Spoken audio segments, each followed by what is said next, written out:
grandes reis da Bíblia. Nós vamos falar sobre os grandes reis, Saul, Davi, Salomão e outros reis que marcaram a história da Bíblia Sagrada. Espero que você esteja aqui nos domingos, próximos domingos, acompanhando, estudando a Bíblia juntos, aprendendo com os erros, os acertos desses grandes reis da Bíblia. E hoje o nosso primeiro rei é o Saul, que foi o primeiro rei de Israel. Mas para eu falar de Saul, eu tenho que falar de Samuel, que foi o último juiz e também profeta. Samuel, capítulo 8, olha como eu vou ler várias passagens, tá? Eu estou agora no capítulo 8 de 1 Samuel. Tendo Samuel envelhecido, constituiu seus filhos por juízes sobre Israel. O primogênito chamava-se Joel, e o segundo Abias, e foram juízes em Berseba. Porém seus filhos não andaram pelos caminhos dele, antes se inclinaram à avareza, aceitaram subornos e perverteram o direito. Deixa eu explicar então qual que é o contexto da história de Saul. Temos um livro um pouquinho antes na Bíblia, um pouquinho antes, o livro de Juízes. Se você pegar, voltar um pouquinho, vai ter o livro de Juízes ali na sua Bíblia. O que foi o período de Juízes? Deus levantava líderes, Deus levantava juízes. Temos ali Sansão, temos ali Jefté, temos ali uma mulher, né, Débora. Temos juízes que governavam. Deus levantava uma pessoa e aquela pessoa governava, orientava o povo, o reinado. E aquela pessoa morria, Deus levantava outro. Aquela pessoa morria, Deus levantava outro. Até que nesse processo, nós temos um juiz ali, o último juiz, chamado Samuel. Deus levantou Samuel como um homem de respeito, de caráter. Eu chamo Samuel de o juiz, o profeta, ficha limpa. Ele era um homem íntegro, honesto. Se você lembrar um pouquinho da história de Samuel, um pouquinho antes, ele é filho de Ana. A mãe dele leva ele para consagrar ele, e ele cresce lá no palácio. E em paralelo a Samuel, tinha os filhos de Eli, Hófni e Finéias. E o Hófni e Finéias tocando terror. O pessoal levava um sacrifício no templo, uma pomba, um cordeiro, e eles metiam um garfo na panela, no tacho, aquilo que era um sacrifício para Deus. Eles se deitavam com prostitutas na frente do templo, e assim, esses meninos desprezavam a Deus, e Samuel não. Samuel ia fazendo as coisas certas, e Samuel foi crescendo, foi ouvindo a voz de Deus, e Samuel foi usado por Deus como um líder naquele período de Israel. Mas chega um momento que Samuel envelhece. Tendo Samuel envelhecido, constituiu seus filhos por juízes sobre Israel. Ele deixou os filhos dele. O primogênito chamava Joel, o segundo Abias, e foram juízes. Olha o verso 3 na tela. Porém seus filhos não andaram pelos caminhos dele, antes se inclinaram à avareza, aceitaram suborno e perverteram o direito. Acho que aqui é até um conforto, um consolo para aqueles pais que criam seus filhos na igreja, aqueles pais que dão um bom testemunho, aqueles pais que são um bom exemplo, mas que os filhos se pervertem, os filhos se desviam, e muitos pais se culpam, muitos pais sofrem, muitos pais falam, em que eu errei? Qual foi o meu erro? Qual foi o meu problema? Samuel, gente, Samuel foi um pai nota 1000, homem íntegro, honesto, reto, e os filhos dele se desviaram, ou seja, cada um tem suas escolhas. Ei pai, ei mãe, para de se culpar. Se teus filhos estão no caminho errado, para de se culpar. Lembra de Samuel, se conforte com Samuel. Você fez sua parte, não fez? você não educou, você não ensinou, mas agora eles são adultos, são jovens, adolescentes, sei lá o que, eles têm que escolher a vida deles. Você não tem como ficar se culpando pelas escolhas erradas dos filhos. O seu dever é orientar, mas cada um tem suas próprias escolhas. Eu sei que você sofre, mas você tem que entender que até na Bíblia fala de filhos que tiveram bons pais, ótimos pais, e filhos que se corromperam.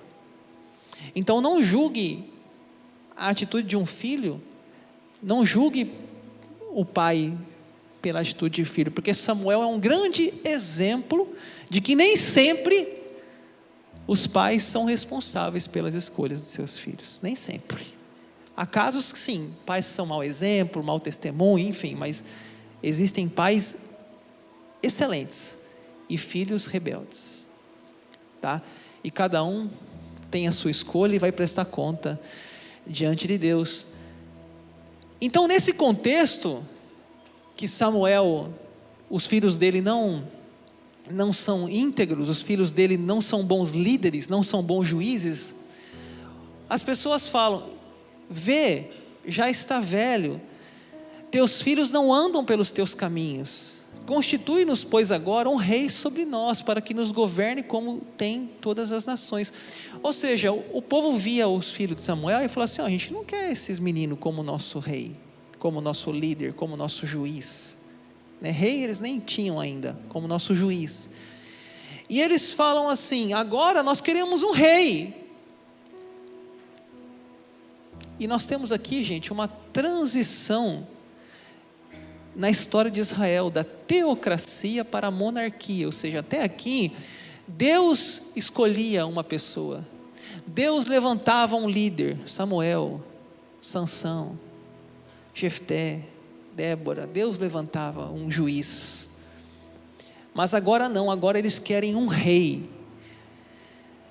Eles falam para Samuel: Samuel, os filisteus têm rei, os jebuseus têm reis, as nações têm reis, por que nós não podemos também ter um rei? Disse o Senhor a Samuel: atende a voz do povo em tudo quanto te diz, pois não te rejeitou a ti, mas a mim, para eu não reinar sobre ele, segundo as tuas obras que fez desde o dia em que tirei do Egito até hoje, pois a mim me deixou e a outros destes serviu, assim também o faz a ti. Deus fala para Samuel: já que eles querem um rei, dá um rei. Já que eles querem uma pessoa que seja o seu governante, dá. Só que é o seguinte, o rei, está no texto ali, depois em casa você lê, tá? Em casa você lê com calma, capítulo 8, capítulo 9, vai lendo, tem muita coisa, muito detalhe. Deus fala assim, um rei, ele vai ter direitos, ele vai ter a melhor terra, as melhores comidas, ele vai ter o melhor palácio, mas se eles querem, tudo bem, dá para eles, mas vai ter consequências. E assim, gente, nesse contexto que eu estou mostrando para vocês, aparece o nosso Saul. Havia um homem de Benjamim, cujo nome era Quis, filho de Abiel, filho de Zerar, filho de Becorate, filho de Afias, benjamita, homens de bens. Tinha ele um filho, cujo nome era Saul, moço e tão belo, que entre os filhos de Israel não havia outro mais belo do que ele. Desde os ombros para cima, sobressaía todo o povo. Ali está o nosso Saul. Primeiro relato de Saul, 1 Samuel 9. Fala o nome do pai dele, o nome do vô dele, o nome do bisavô dele. Fala que o pai dele era homem de bens. Ou seja, a primeira característica de Saul era um homem rico. Segunda característica de Saul, era um moço tão belo, mais belo do que ele não havia. Era um rapaz muito bonito. Terceira característica, ele era alto, muito alto, parecia um jogador de basquete, desde os ombros para cima sobressaía a todo o povo. 3 características de Saul: rico, alto e bonito. Esse foi o rei de Israel, o primeiro rei de Israel, Saul. É importante dizer que que foi Deus que escolheu Saul. Deus escolheu. Quando Samuel viu a Saul, o Senhor lhe disse: eis o homem de quem eu já te falara, este dominará sobre meu povo. Apesar de Deus, falar para Samuel que não era a melhor forma de governo, mas se eles quisessem, poderia ser dessa forma, monarquia. Mas ainda Deus assim escolhe um homem. Deus escolhe uma pessoa. Deus escolhe Saul. Deus fala para Samuel assim: olha, é esse aí. Depois, se você ler o capítulo 9, Saul está procurando as jumentas do seu pai que havia fugido, e ele se encontra com Samuel, e Samuel fala para ele que ele tem uma missão. Samuel fala para Saul que Deus escolheu ele para ser o rei de Israel, o primeiro rei de Israel. Olha que missão nobre, né?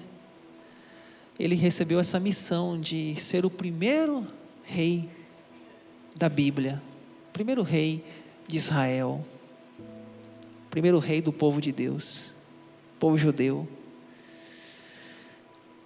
Só que ele parece que ele não aceitava a missão. Então tornaram a perguntar ao Senhor se aquele homem vier ali. Respondeu o Senhor: está aí escondido entre a bagagem. Chega no dia da coroação, capítulo 10, as 12 tribos de Israel se reúnem, todo mundo está ali, e Samuel vai apresentar o novo rei de Israel, Saul. Cadê Saul? Cadê Saul? Samuel, onde está Saul? Alguém viu Saul? Ele está escondido entre a bagagem. Talvez ele não se achava digno, talvez ele tinha autoestima baixa, talvez ele se achava a missão muito árdua, muito grande, e ali ele se esconde. E aqui nós vamos para a segunda parte da mensagem, a parte final. Eu quero falar sobre 6 erros que Saul cometeu. E foi por esses erros que ele perdeu o seu reinado e assume no seu lugar o rei Davi. Que Davi é a pregação da semana que vem. 6 erros de Saul. Saul foi um homem que tinha tudo para dar certo. Foi escolhido por Deus, era rico, era alto, era bonito, tinha caráter, tinha carisma, mas começou a errar, começou a pisar na bola, começou a fraquejar, e um erro em cima do outro erro o levou a perder o seu reinado. O primeiro erro dele foi a impaciência. Aqui, gente, eu não tenho tempo de explicar com mínimos detalhes cada trecho, por isso, se você quiser anotar ali, ponto 1, impaciência, Samuel 3, lá em casa, é muito rico de detalhes o texto. Impaciência, mas mal acabara de oferecer o holocausto, eis que chega Samuel, Saul lhe saiu ao encontro para saudar. O primeiro erro dele foi o seguinte: houve uma batalha contra os filisteus, e Samuel falou para Saul: não ofereça sacrifício antes que eu chegue, espere eu chegar, até porque Samuel que era o profeta, não era Saul, Saul era rei, somente Samuel poderia oferecer o sacrifício. Quando a gente vê a história de Davi, Saul, Salomão, eles não ofereciam, eles tinham seus sacerdotes, eles administravam como rei, eles faziam o seu planejamento, a sua organização, a sua liderança, mas eles não faziam o trabalho de culto, eles respeitavam o lugar de cada função no seu reinado. Então o Saul não era para ele fazer o sacrifício, era Samuel que faria, e ele não espera. Primeiro dia Samuel não chega, segundo dia Samuel não chega, terceiro dia, quarto dia, quinto dia, sexto dia ele fala assim: cansei, vou fazer. E ele mesmo faz o sacrifício, e aí no 7º dia, ali chega o Samuel e fala: por que você ofereceu o sacrifício? Por que você não me esperou? Procedeste neciamente, diz Samuel para ele. Olha que um erro vai começar a vir atrás do outro erro. Impaciência, né? Podemos até aqui já pensar, né, nessa coisa que todos nós sofremos, da impaciência. Quem aqui, né? Eu amo ser paciente. Não, paciente não é um desenvolvimento, mas não é fácil. A gente quer as coisas rápido, para agora, para hoje. Abraão e Sara não esperaram, foram impacientes, tiveram um filho com Agar lá e veio um problema todo. Ou seja, a impaciência está relatada na Bíblia em vários casos. E até hoje nós sofremos de impaciência, assim como Saul sofreu de impaciência. Foi um erro ele não ter esperado Samuel chegar para o sacrifício. O segundo erro dele foi quando ele fez um juramento insensato, um juramento tolo, mal pensado. Capítulo 14, olha outro capítulo já, você vê como que é muito rico os textos, são muitos versículos que eu não tenho tempo aqui de relatar, em casa você pode estudar. Jonatas, porém, não tinha ouvido quando seu pai conjurara o povo e estendeu a ponta da vara que tinha na mão e molhou no favo de mel e levando a boca, tornaram a brilhar os seus olhos. Está lá Saul numa guerra, e naquela guerra ele faz um juramento, ele fala assim: nenhum homem coma nada, e quem comer vai morrer. E o filho dele, chamado Jonatas, não escuta, e o filho dele com fome encontra um mel, e eu acho que mel naquela época é igual você encontrar hoje uma barra de chocolate. E quando ele come aquele chocolate, ele ganha um vigor, os olhos dele brilham, é glicose no sangue, é energia, ele fala: agora eu estou bem, agora eu posso lutar mais uns dias.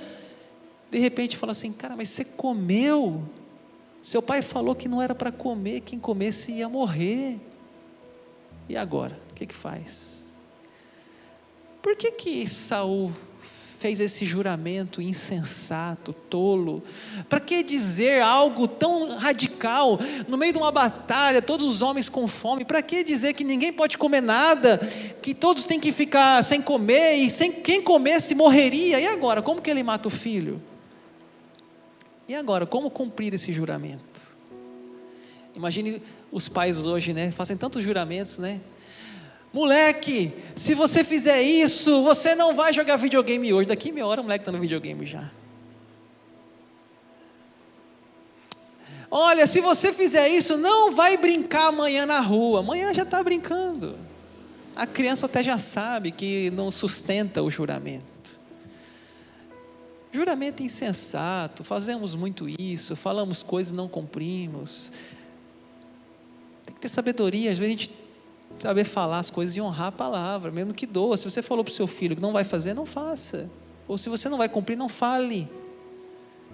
Saul teve um ato tão tolo, falou algo tão desnecessário, que nem mesmo ele conseguiu sustentar sua própria fala. Obediência parcial, capítulo 15, olha outro capítulo. Então disse Samuel: que balido, pois, de ovelhas é este nos meus ouvidos, e mugido de bois que ouço? O terceiro erro, você vai ver que um erro vai puxando o outro. Ele vai perdido, cambaleando Saul no seu governo. Samuel fala para ele destruir tudo do reinado de Agag. Agag era um inimigo do povo de Deus, tinha que destruir tudo, todas as ovelhas, todos os bois, tudo que tinha lá. E quando Samuel chega, o Samuel fala assim: que balido é esse de ovelha?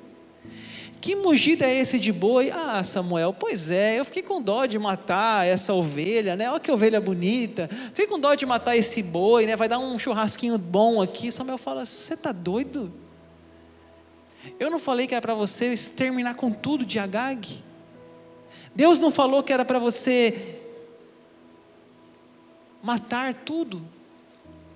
Pessoal, é um outro contexto, tá? Nós estamos num contexto totalmente diferente de hoje. Não tenta comparar o Antigo Testamento com hoje. É uma lei da guerra.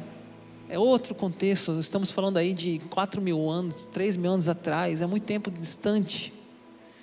Não dá para você ler a Bíblia com os olhos de hoje. É totalmente diferente. Contexto histórico da época. E o Saul então, não então Samuel, mas é porque é isso, aquilo, tentou justificar. Samuel falou assim: olha Saul, rebelião é como feitiçaria, obstinação é como idolatria. Deus não aceita, o Saul, meia obediência. Você veja que as coisas vão arruinando para Saul. O quarto erro, um ciúme doentio, capítulo 18, outro capítulo. Então você vê que tem muita coisa para você estudar essa semana em casa, né? Muitos capítulos de Samuel. As mulheres se alegravam e cantando alternadamente diziam: Saul feriu os seus milhares, porém Davi os seus 10 milhares. Aqui nós temos a batalha que teve Davi e Golias. Davi, ele mata Golias.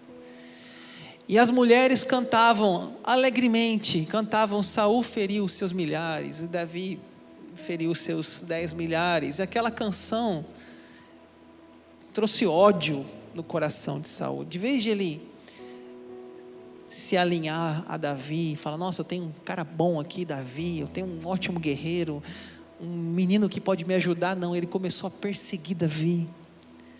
E aquele ódio virou um espírito maligno no coração dele, que fala que um espírito maligno tomava Saul. Ele já estava cada vez passos tão largos, que as brechas espirituais na vida dele, que esse espírito maligno tomava. E assim, Davi é perseguido por Saul incansavelmente, e Saul é como um louco, está irado, está perdido no seu reinado, só pensa em matar Davi, só pensa no seu ódio, só pensa nos seus ciúmes. Ele está totalmente fora de controle. O rei está insano.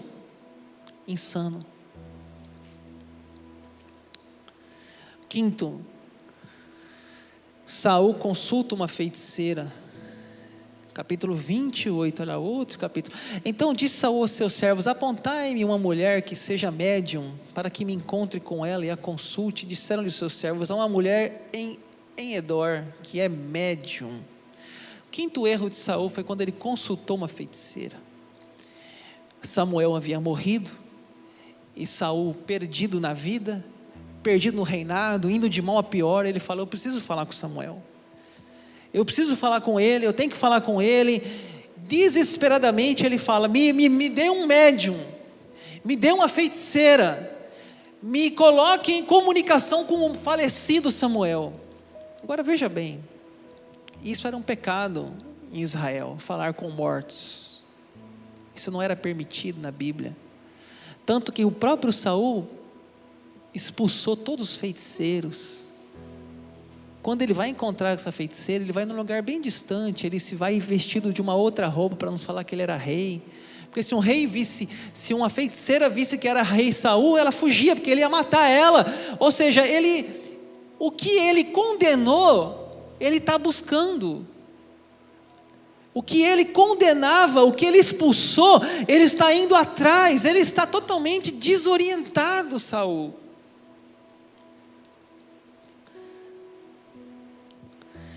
E em sexto lugar, ele tirou a sua própria vida. Capítulo 31. Então disse Saul ao seu escudeiro: arranca tua espada e atravessa-me com ela, para que porventura não venham estes incircuncisos e me traspassem e escarneçam de mim. Porém o seu escudeiro não o quis, porque temia muito. Então Saul tomou da espada e se lançou sobre ela. O final da vida dele é muito triste. Ele está em uma batalha, e os inimigos o cercam, e aí de repente ele fala para o seu escudeiro: me mate, não deixe os meus inimigos me matarem. E aí o escudeiro fala: não, Senhor, eu não posso fazer isso, você é o rei. E aí ele fala: então eu vou me matar. Ele se lança sobre a sua própria espada, e ele mesmo tira a sua própria vida. Esse é o final do rei Saul. Pessoal, eu acho interessante assim que a Bíblia, ela não esconde os fracassos. A Bíblia mostra os acertos e os erros. Por que a Bíblia mostra os erros? Para que a gente possa aprender com os erros, que a gente possa refletir. Saul tinha tudo para dar certo. Ele teve um privilégio de ser o primeiro rei de Israel. Ele foi escolhido por Deus. Ele era rico, ele era alto, ele era bonito, ele tinha tudo para dar certo, mas suas decisões foram desastrosas. Não adianta começar bem, é preciso terminar bem. Você pode falar isso com a pessoa que está perto de você assim? Não adianta começar bem, tem que terminar bem. Pessoal, vocês já viram falar da diferença? Eu vou encerrar aqui. Vocês já viram falar da diferença entre uma corrida de 100 metros e uma maratona? Uma corrida de 100 metros, ela é um tiro. É um tiro. Uma maratona, ela é longa. A vida não é uma corrida de 100 metros. A vida é uma maratona, é longa. Não adianta começar bem, tem que continuar bem e tem que terminar bem. O Saul começou joia, o Saul começou bem, mas ele começou a uma sucessão de erros. Quais foram os erros dele? Vamos falar para encerrar: impaciência, juramento insensato, obediência parcial, ciúme doentio, consultou uma feiticeira e tirou a sua própria vida. Ele teve uma sucessão de erros. Deixa eu encerrar com uma ilustração. Uma vez eu lembro que na escola, tinha uma competição na escola lá, aquelas competições entre alunos, e tinha um negócio de corrida lá, e nós fomos numa pista de corrida, e tinha que dar a volta na pista de corrida, era uma pista bem longa, acho que era lá, se eu não me engano, foi lá na UFMT, em Cuiabá. E a pista, se eu não me engano, era de 800 metros para dar a volta nela inteira. Então, tinha que dar 2 voltas, 1.600 metros. E eu nunca tinha corrido na vida, eu falei, não, eu vou correr, eu corro bem. Aí todo mundo ficou a postos, eu e mais alguns colegas da outra sala, outro ano, aquela coisa entre gincana escolar. Valendo, eu saí correndo disparado. Falei, eu vou ganhar. E de repente eu estava correndo tanto que não tinha ninguém perto de mim, eu era na frente de todos. Mas de repente eu percebi que eu estava na primeira volta ainda e tinha outra. E começou a faltar fôlego. E aí eu falei, e agora? Não tem mais fôlego. Eu parei, comecei a respirar. E a turma começou a passar. Passou um, passou outro. Ou seja, não adianta você começar a corrida na loucura, correndo desesperado. Tem que manter o ritmo. Respirando calmo, mantendo o ritmo, porque é 2 voltas, gente, não é só uma, não é 100 metros, a vida não é uma corrida de 100 metros, a vida é uma maratona, é longo, vai passando os anos bem devagar, os meses, e você precisa estar muito em comunhão com Deus, para que você consiga não só começar bem, mas consiga também terminar bem.